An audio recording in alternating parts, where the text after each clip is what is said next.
संपन्नता की ओर बढ़ते कदम। परमात्मा इशारे। ओम शांति।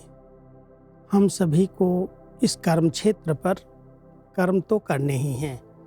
कर्म के बिना हम नहीं रह सकते, लेकिन परमात्मा हम सभी बच्चों को कहते हैं कर्म करते भी परमात्मा की याद में रहो।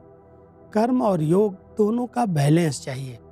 केवल कर्म करेंगे तो उसकी भी खुशी नहीं रहेगी। कर्म के साथ अगर परमात्मा की याद है तो कर्म कुशल हो जाएंगे, श्रेष्ठ हो जाएंगे और कर्मयोगी जीवन में कई प्राप्तियां, अनुभूतियां अपने आप होने लगती हैं।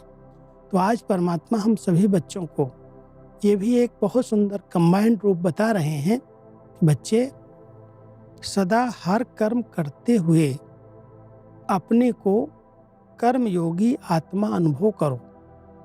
कोई भी कर्म करते हुए याद भूल नहीं सकते। कर्म और योग दोनों कंबाइंड हो जाएं। जैसे कोई जुड़ी हुई चीज को अलग नहीं कर सकता, ऐसे कर्मयोगी बनो।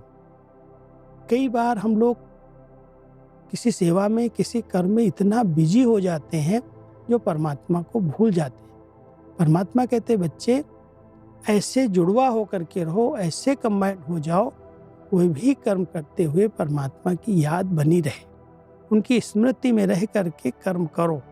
क्योंकि जहाँ पर परमात्मा के साथ उनकी याद है तो कभी भी कोई भी कर्म गलत नहीं हो सकता, कोई भी कर्म बंधन नहीं बन सकता, कोई भी कर्म में मैंपन नहीं आ सकता। इसलिए परमात्मा कहते हैं कर्म और योग को कंबाइन कर दो।